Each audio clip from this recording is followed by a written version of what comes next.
Hello hi friends मु आपणकर वर्षा आसी जाइए आपण गोटे सुंदर रेसिपी नहीं जार ना हूँ नड़िया बरा तरकारी आउ चलतु देखा केमती हूँ से तरकारी बहुत जल्दी आ शीघ्र भी हो जाए सेटा आउ भात और रुटी सब बहुत भल लगे खावाई।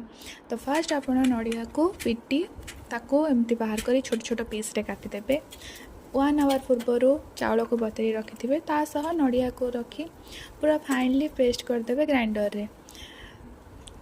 देन आपण ताको गोटे जगार खोलीदेवे खोली से अल्प किछि लुण आउ माने स्वाद अनुसार लुण आउ जीरा को मिसई भल से गोले देवे। तापर आपण कड़े तेल गरम करी से छोट छोट पीस करी नड़िया जो बैटर को रखिले ताको बर टाइप रो छाणीदेवे ताहाको गोल्डन ब्राउन हवा पर्यंत रखिथिबे। एबे उल्टेबेनी टिके समय हो सारा पर उल्टेबे ना से भांगी जीवो।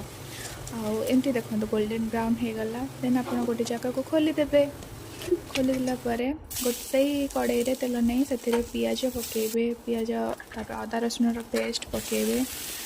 देन आपण लुण स्वाद अनुसार लुण आउ लंका गुंड हळदी पकेबे तापर गरम मसला पकेबे धनिया पाउडर पकेबे आपन पाखे जहाँ भी पाउडर अच्छे आप पकई पारे कारण तार टेस्ट एमती ही भल लगे।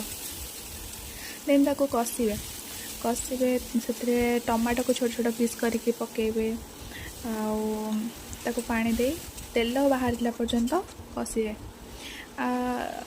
आउ आपन को कहीदे कि नड़िया तो एमती समस्त घरे आवेलेबल थी आवेलेबल माने एमती पूजा पर्व समस्त घर नड़िया रही जाए आ भावती कि कौन तो रोषे करूँ कौन रोषे करूँ आहा रहीकि पची जाए तो आपन को से रेसिपीटा मुझे कहली। तो एमती तापर पानी देकी फुटे देवे आप आलू चाहिए भी पकई पारे आलू न चाहिए भी पकई पारे आपण के इच्छा। तापर रखि बरा को से पकई किसी समय घोड़े देवे सेटा पानीटा पीगला से बराटा आहरी टेस्टी लगे। तापर गोटे जगह को खोली दे सर्व करेंगे रुटी किंबा भात सह नड़िया बरार तरकारी। आउ भल लगी लाइक शेयर एंड सब्सक्राइब। नमस्कार बाय।